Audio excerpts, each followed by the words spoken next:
Dear students, फिर मैं आपके लिए लेके आया हूँ इंग्लिश की चौथी यूनिट पार्ट 2 पार्ट बी के अंदर BSTC जिसे DLED कहते हैं फर्स्ट ईयर का 6th पेपर जिसका नाम है English language proficiency and pedagogy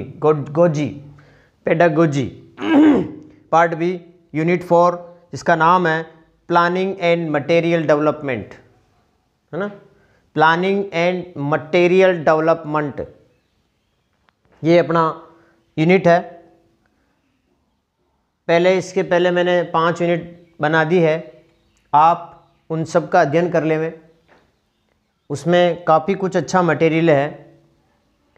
और अब ये यूनिट आप बहुत से बच्चों के कमेंट थे कि ये यूनिट बहुत कठिन है, हाँ पढ़ाई जाए, तो मैं इसका बहुत सरलीकृत आपको पढ़ाने जा रहा हूँ। आप इसे अंत तक देखिए और अपने उस मित्र तक पहुँचाइए वीडियो को जिस मित्र को ये इंग्लिश बहुत कठिन लगती है, पास होने में बहुत समस्या आ रही है या आने की संभावना है, उन बच्चे तक, उस बालक तक ये वीडियो पहुँचाए ताकि उसका भला हो सके। और इस चैनल को सब्सक्राइब करें। इस यूनिट में पहला क्वेश्चन बन सकता है, what is the first step of daily lesson plan. Daily lesson plan का पहला स्टेप क्या है। लेसन प्लान जो बनाया जाता है, पाठ योजना जो बनाई जाती है, उसका पहला स्टेप क्या है, हैं? जो हिंदी में होता है वही अंग्रेजी में है पहला स्टेप। कौन सा? एम्स एंड ऑब्जेक्टिव्स, है ना। इसके एम्स एंड ऑब्जेक्टिव्स पहला स्टेप होता है, उद्देश्य लिखने होते हैं, है ना। पाठ योजना के, पाठ पढ़ाने के क्या क्या उद्देश्य, उस पाठ को वो बच्चा कैसे समझ पाएगा, उसके कौन कौन से ऑब्जेक्टिव्स पर वो फोकस होगा, तो वो पहला अपना स्टेप होगा लेसन प्लान का। Question number 1 important. दूसरा क्वेश्चन ये भी बहुत महत्वपूर्ण है, what is the last step of daily lesson plan. Daily lesson plan का लास्ट स्टेप क्या है, तो हिंदी में भी वही है, होम असाइनमेंट, है ना। होम असाइनमेंट करके लिए कुछ काम देना, home assignment last step of the daily lesson plan. तीसरा क्वेश्चन इंपॉर्टेंट हो सकता है, सिलेबस का महत्व क्या है ना। सिलेबस की गाइडलाइन का क्या महत्व है, तो आप इसको अच्छी तरीके से याद कर लें। What is the importance of syllabus guidelines. Syllabus जो बनाया जाता है, हमारा जो पाठ्यक्रम बनाया जाता है, हमारा जो सिलेबस बनाया जाता है, उस सिलेबस गाइडलाइन का महत्व क्या है। इन राजस्थान की बात करें 8 प्रेजेंट में, तो English is taught from the very first standard, है ना। अंग्रेजी पढ़ाई जा रही है पहली क्लास से। Syllabus for each class is based on the suggestions and guidelines provided by the NCERT and NCF। तो सॉरी अपन देख रहे हैं कि राजस्थान में हर क्लास के लिए सिलेबस बनाया जाता है, वो किस पर आधारित है, suggestions of the end guideline of the provided by the NCERT और NCF, उसको वो जो गाइडलाइन प्रोवाइड करता है उसी के अकॉर्डिंग राजस्थान में सिलेबस बनाया जाता है ना। अब इसके क्या क्या महत्वपूर्ण है, इंपॉर्टेंस है, देखिए महत्व क्या है। It gives meaning and purpose of teaching learning process. ये मीनिंग देता है, अर्थ देता है, और पर्पज उद्देश्य है ना, ऑफ टीचिंग लर्निंग प्रोसेस के पर्पज को और मीनिंग को देता है ना, कि भाई टीचिंग लर्निंग प्रोसेस क्या है, उसका अर्थ देता है। यानी ये उसके लिए ज़रूरी है, बच्चा पढ़ेगा, टीचिंग लर्निंग प्रोसेस होगा तो उसमें इसकी आवश्यकता है, पहली आवश्यकता। दूसरी आवश्यकता इंपॉर्टेंस, टीचिंग सिस्टमेटिक होगा। सिलेबस होगा तो पढ़ाने में सिस्टम होगा, सिस्टमेटिक टीचिंग होगी। तीसरा, it helps the students for self study. ये सिलेबस ऐसा होता है, इसका महत्व इस तरीके से हो सकता है कि बच्चा खुद घर पे भी पढ़ सकता है, सेल्फ स्टडी के रूप में भी उसका अध्ययन कर सकता है। चौथा, प्रिपेयर्स ग्राउंड फॉर राइटिंग के लिए ग्राउंड तैयार करता है। 5वां, presenting selected and graded topics. Selected है ना, सिलेक्शन किए हुए और ग्रेडिंग किए हुए टॉपिक को प्रेजेंट करता है। 6ठा, एकेडमिक अचीवमेंट प्राप्त करने के लिए इसकी जरूरत है। 4था question, explain the Herbartian steps of planning. Herbartian step पूछे तो ये लिखना है, माना कि ये लेसन प्लान के स्टेप्स पूछ ले हुए अपने को, कि लेसन प्लान जो बनाते हैं, पाठ योजना जो बनाते हैं, उसके स्टेप्स का वर्णन कीजिए। कौन कौन से चरण में बनता है लेसन प्लान, है ना। पाठ योजना जो बनती है हर्बर्ट के अनुसार तो उसने 5 बनाए थे। प्रिपरेशन एंड इंट्रोडक्शन, है ना, पहले परिचय देना किसी भी पाठ का, प्रिपरेशन करना, उसके बाद प्रेजेंटेशन करना, है ना, प्रस्तुत करना, उसके बाद जनरलाइजेशन, उसके बारे में जनरल बातें बताना, जनरलाइजेशन करना, फिर एप्लीकेशन, और उसके बाद रिकेपिचुएशन यानी रिकेप करना, दोहराना। ये 5 स्टेप्स तो हर्बर्ट ने बताए हैं, हर्बर्टियन स्टेप है। और अभी इसको मॉडिफाई करके इस तरीके से 5 ये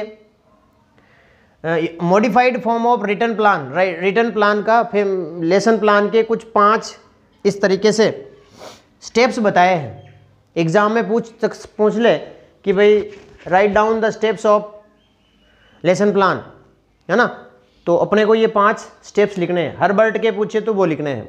हर्बर्ट के हैं प्रिपरेशन, जिसको इंट्रोडक्शन भी लिख सकते हैं, प्रेजेंटेशन, जनरलाइजेशन, एप्लीकेशन, रिकेपिचुएशन। पहला मॉडिफाइड, पहला एम्स, है ना, एम्स एंड ऑब्जेक्टिव्स जो बताए थे ना, पहला step AIIMS and objectives. AIIMS 2 प्रकार के, जनरल एम्स, स्पेसिफिक एम्स, है ना। एम्स 2 हैं, उद्देश्य 2 हैं, सामान्य और विशेष। General aims, specific aims. General aims में क्या करते हैं, general aims are written according to the topic, है ना, टॉपिक के हिसाब से उसका लिखते हैं, जैसे प्रोज है, पोइट्री है, ग्रामर है, एटसेट्रा के बारे में। स्पेसिफिक एम्स में क्या होता है, specific aims are written according to the subject matter, subject matter के अनुसार उसको लिखा जाता है। विशेष उसके स्पेसिफिक एम्स होते हैं। दूसरा स्टेप आता है इंट्रोडक्शन, है ना। ये क्या करता है, बालक के पूरा पिछले नॉलेज और न्यू नॉलेज का रिलेशनशिप होता है ना। इंट्रोडक्शन पूछा जाता है, it makes relationship between previous knowledge and new knowledge of the student, है ना। फिर आता है प्रेजेंटेशन, ये बहुत मोस्ट इंपॉर्टेंट पार्ट होता है लेसन प्लान का। It develops the subject matter, ये सब्जेक्ट मैटर को डेवलप करता है, जिस विषय वस्तु को अपन पढ़ाने जा रहे हैं उसको डेवलप करता है। इंक्लूडिंग टीचिंग पॉइंट्स को ध्यान इंक्लूड करते हैं, टीचर्स एक्टिविटीज़ उसमें काउंट होती है, और स्टूडेंट्स एक्टिविटीज़ भी उसमें काउंट होती, इंक्लूड होती है। ये सबसे पूछ लेगी कौन सा लेसन प्लान का सबसे महत्वपूर्ण पार्ट कौन सा होता है, तो वो होता है प्रेजेंटेशन, है ना। अगला आता है चौथा रिकेपिचुलेशन। रिकेप से बना है, रिकेप का मतलब दौरान करना, है ना, दोहराना, जो अपन ने पढ़ाया है उसको रिकेप करना, रिकेपिचुलेशन कहलाता है। हैं, आपको सही समझ में आ गया होगा। It is also called evaluation, इसे मूल्यांकन भी कहा जाता है। अब आता है होम असाइनमेंट। क्वेश्चन पहले बता चुके हैं, this is the last part of the lesson plan, है ना, this is the last part of the lesson plan. Lesson plan का ये अंतिम पार्ट होता है। तो ये 5 पार्ट हैं, लेसन प्लान के स्टेप्स हैं। सबसे पहला एम्स, दूसरा इंट्रोडक्शन, तीसरा प्रेजेंटेशन, चौथा रिकेपिचुलेशन और होम असाइनमेंट। 5वां क्वेश्चन आता है, what is meant by low cost material. Low cost materials का मतलब क्या है ना। वैसे नाम से स्पष्ट है, लो कॉस्ट यानी कि ऐसे मटेरियल, ऐसे टीचिंग एड जो बहुत कम पैसे से, लो कॉस्ट से बनते हैं, है ना। इसका मतलब ही यही है। इसका मतलब समझ लो, आप अपने आप लिख सकते हो। लो कॉस्ट मटेरियल का मतलब ऐसा मटेरियल, ऐसे टीचिंग एड्स जिनका पैसा नहीं के बराबर लगता है। यानी कि हम वेस्ट मटेरियल से अब यदि हम टीचिंग एड बनाएंगे, जो फालतू की चीज़ें पड़ी हुई है, बेकार वस्तुएं, उनसे टीचिंग एड बनाना लो कॉस्ट मटेरियल होता है। तो low cost material are the teaching aids, है ना। लो कॉस्ट मटेरियल क्या है, टीचिंग एड है, विच रिक्वायर्स नो कॉस्ट, जिसकी कोई कॉस्ट नहीं हो सकती, यानी कि इतना सस्ता बनाया जाता है। अवेलेबल चीपली, चीपली का मतलब बहुत सस्ता, सस्ता उपलब्ध होता है। And developed by Lockley available resources, और इस लो कॉस्ट मटेरियल को डेवलप किया जाता है हमारे आसपास के जो उपलब्ध संसाधन हैं, उपलब्ध संसाधन अवेलेबल रिसोर्स से इसको डेवलप किया जाता है। वो लो कॉस्ट मटेरियल होता है जिसमें अपन वेस्ट चीज़ें हो सकती है, और भी इसमें आप जोड़ सकते हैं। अगला क्वेश्चन हो सकता है what is the importance of teaching add, है ना। परीक्षा में टीचिंग एड से संबंधित क्वेश्चन जरूर आएगा, क्योंकि ये हमारा एक इस टॉपिक में इम्पोर्टेंट टॉपिक है। What is the importance, teaching add का महत्व क्या है। अब आप समझ गए ना, टीचिंग एड का मतलब पढ़ाने वाली सहायक सामग्री जो होती है उसका क्या महत्व है। तो इससे क्या होता है, देखो, to make lesson more effective and interesting. यदि बालक को हम टीचिंग एड के माध्यम से पढ़ाएंगे तो बालक का जो लेसन है पढ़ने का जो वो बहुत इफेक्टिव होगा और इंटरेस्टिंग, बच्चा इंटरेस्ट से उसको पढ़ेगा। दूसरा फायदा, दूसरा महत्व क्या है, it fixes the learning points in students memory permanent. ये फिक्स करेगा लर्निंग पॉइंट को, किसमें, बालक के स्टूडेंट की मेमोरी में परमानेंट फिक्स करेगा, यानी कि बच्चा भूल नहीं पाएगा। दूसरा इंपॉर्टेंस। तीसरा importance, it helps to clear the concept. बालक का कंसेप्ट क्लियर हो जाएगा, जो हम पढ़ाना चाह रहे हैं ना कंसेप्ट, वो कंसेप्ट क्लियर होने के लिए मदद करेगा यह टीचिंग एड। चौथा फायदा, एनरिचेस, यानी कि उसको भर देता है, पूर्ति कर देता है द इमेजिनेशन ऑफ चिल्ड्रन। बालक ने जो कल्पना की है उसको एनरिच करता है, भरता है कल्पना को। हाँ, इसमें फिर ऐसा हो सकता है, इस चीज़ की कल्पना एनरिच करता है, इमेजिनेशन वो टीचिंग एड करता है। इंपॉर्टेंट क्वेश्चन लगा लेना आप, है ना। अगला आता है सातवां, right the advantage of teaching ads. Teaching add के फायदे क्या हैं। ये तो महत्व था, ये फायदा मतलब टीचिंग एड से क्या चीज़ निकल के आएगी, क्या लाभ है टीचिंग एड से। नंबर 1 नोवल्टी, है ना, नयापन आएगा, नोवल्टी होगी। Healthy changes in the activities of the school. School की एक्टिविटीज़ में, है ना, टीचिंग एक्टिविटीज़ में क्या होगा, हेल्दी चेंज आएगा, बालक खुशी खुशी उसको बदल देगा, समझ जाएगा। क्रिएट सिचुएशन, एक सिचुएशन क्रिएट होगी, एक अच्छी पॉजिटिव सिचुएशन क्रिएट होगी। दूसरा फायदा। तीसरा फायदा, बेस्ट मोटिवेटर्स। टीचिंग एड क्या है, एक बेस्ट मोटिवेटर का काम करता है, जिससे बालक मोटिवेट होता है। चौथा, क्लियरिटी, है ना, क्लियरिटी, एकदम क्लियर समझ जाता है बालक। वेराइटी, है ना, वेराइटी के बारे में। टाइम एंड एनर्जी सेवर, ये समय बचाता है, ऊर्जा बचाता है। रीइंफोर्समेंट, ये क्या होता है, बालक को पुनर्बलन मिलता है इससे, हैं, बालक और ज़्यादा सीखने की कोशिश करता है। Useful in developing skills, skills को डेवलप करने में इसका महत्वपूर्ण योगदान है।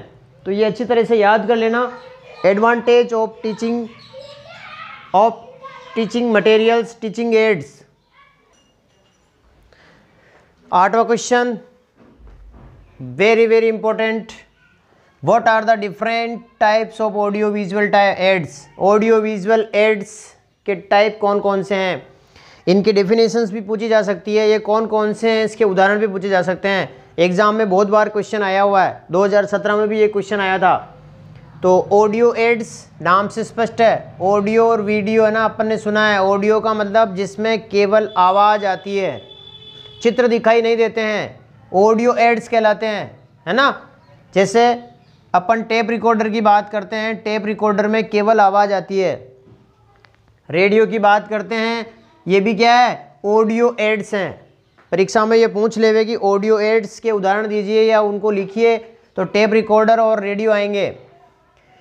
आगे विजुअल एड्स, नाम से स्पष्ट है, विजुअल यानी देखना, केवल देखना, सुनना नहीं, है ना, केवल देखना, केवल उसको आंखें देख करके पता लगाती है कि ये क्या है, इसमें क्या लिखा है, वो विजुअल एड्स कहलाता है।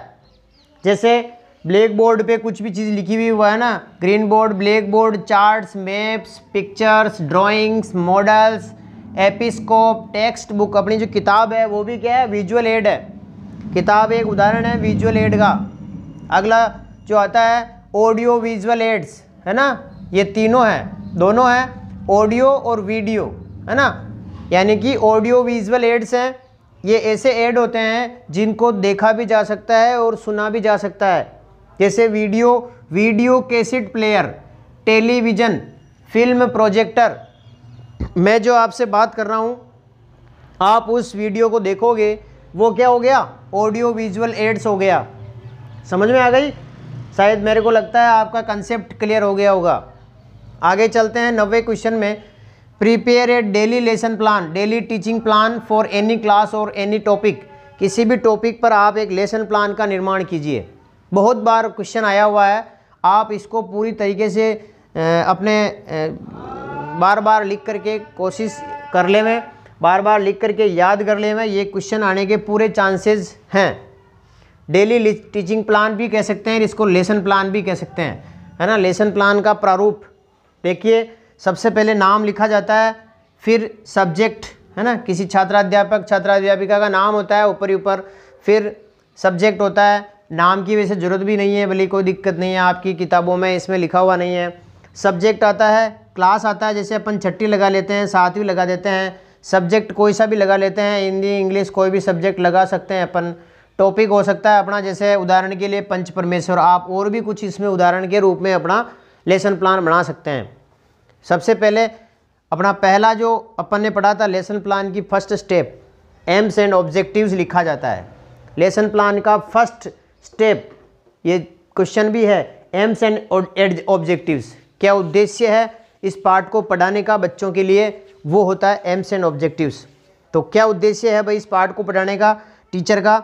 It enables the peoples to know about the story of the Panch Parmeshwar. Panch परमेश्वर स्टोरी के बारे में बच्चे को, शिष्य को, प्यूपिल को नॉलेज देना, उसको जानना, उस स्टोरी को बताना, उसका नॉलेज देना पंच परमेश्वर का पहला उद्देश्य। उद्देश्य number 2, to enable the peoples to understand the theme of the story.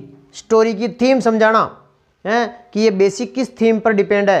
तीसरा, टू इनेबल का मतलब ये सब में लगता है, टू इनेबल का मतलब ये बनाना, समर्थ बनाना, एबल बनाना, है ना, उसको समर्थ बनाने को इनेबल कहते हैं। To enable the peoples to compare the roles of the characters, जो उसमें जुम्मन सेकर ये हैं, उनके करेक्टर के रोल्स के बीच में तुलनात्मक अध्ययन करना, है ना, उनसे तुलना करवाना कि कौन अच्छा है कौन बुरा है, किसका चरित्र सही है किसका सही नहीं है, उनके बारे में उनको समर्थ बनाना, कंपेयर करने का, है ना। इसमें अंडरस्टैंडिंग है, इसमें कंपैरिजन है, इसमें नो है ना। जानना, समझना और तुलना करना, है ना।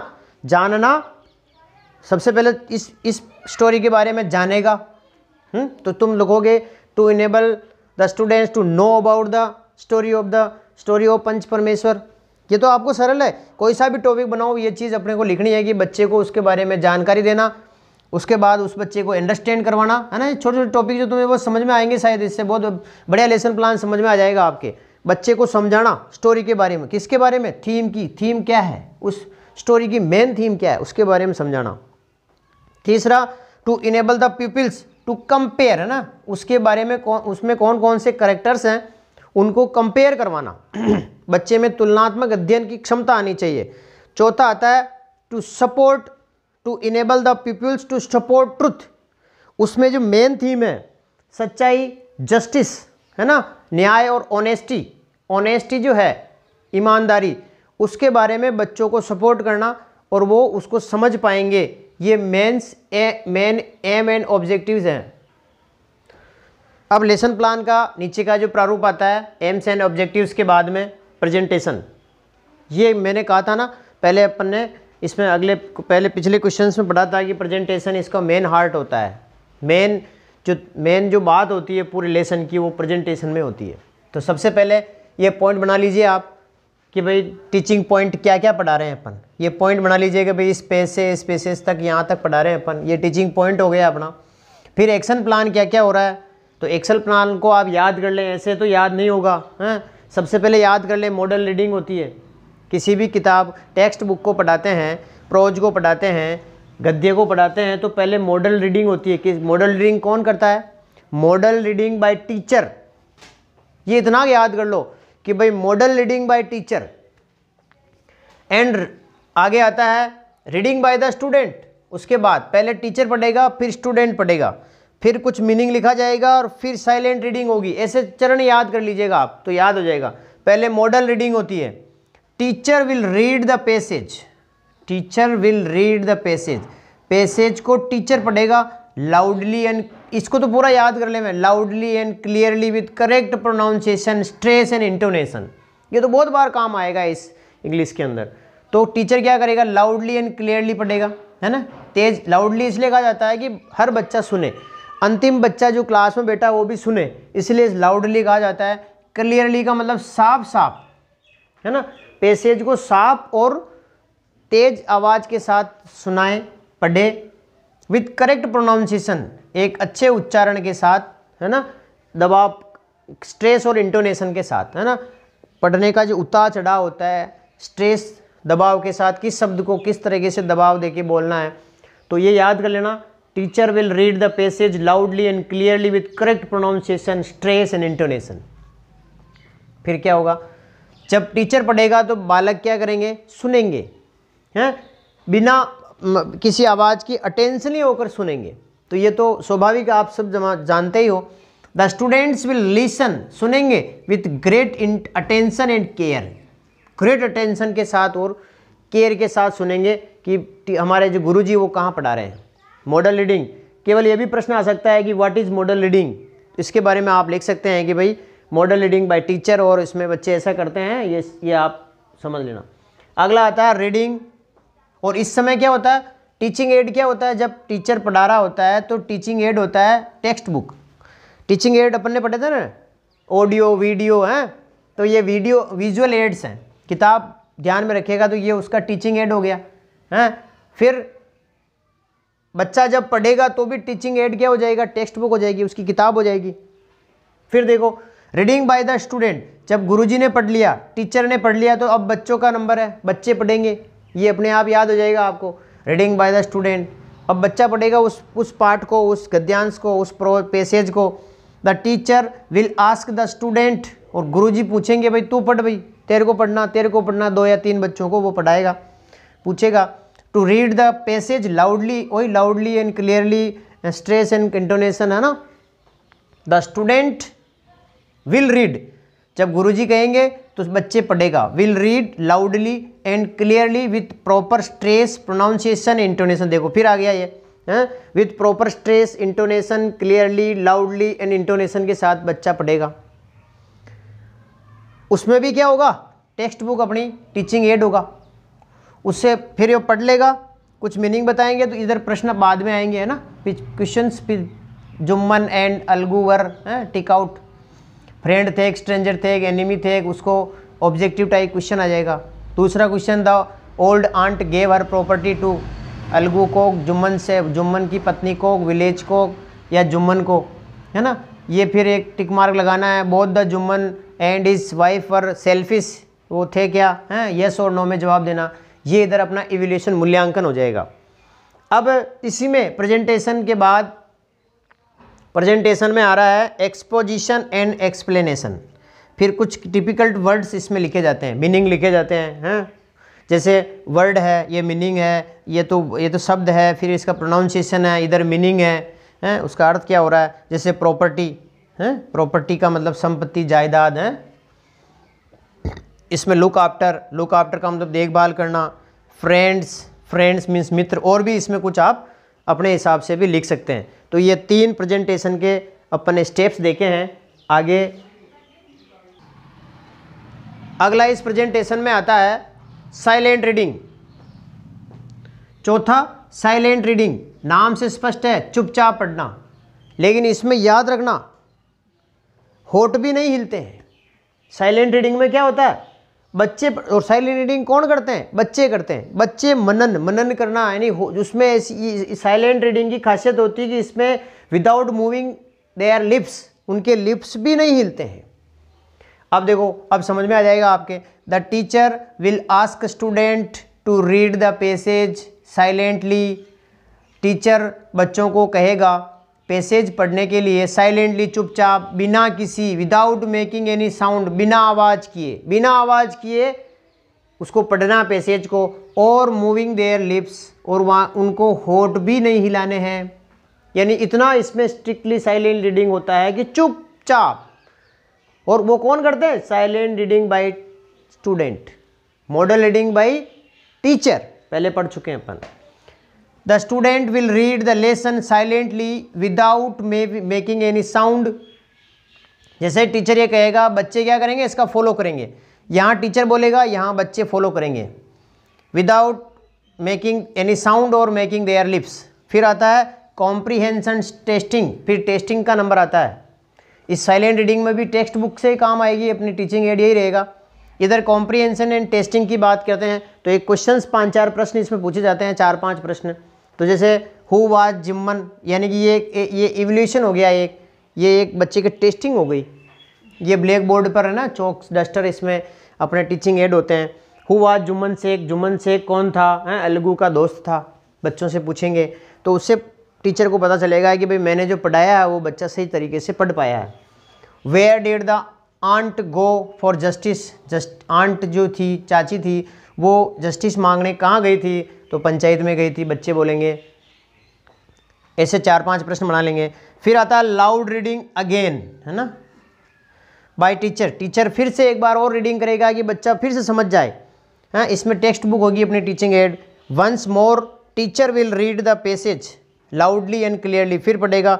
फिर आता है रिकेपिचुलेशन, है ना, रिकेप, उसको वापस फिर दोहराना, फिर क्वेश्चन पूछना। What was old aunt's problem, बुढ़ी चाची की क्या समस्या थी? ये एक प्रश्न हो सकता है। फिर बच्चों को पूछेंगे। फिर होम असाइनमेंट, ये घर के लिए कार्य देंगे।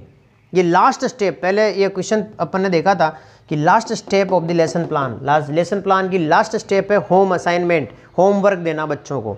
जैसे एक क्वेश्चन दे दिया है कि what was the effect of judgement and Jumman and Algu, हैं, जुम्मन और अलगू के ऊपर उस जजमेंट का क्या प्रभाव पड़ा, हैं।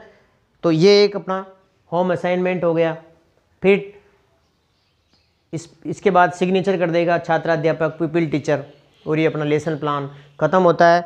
मित्रों, आप हमारे चैनल को लाइक करें, शेयर करें, सब्सक्राइब करें, अधिक से अधिक सब्सक्राइबर बढ़ाएं। बहुत बहुत धन्यवाद।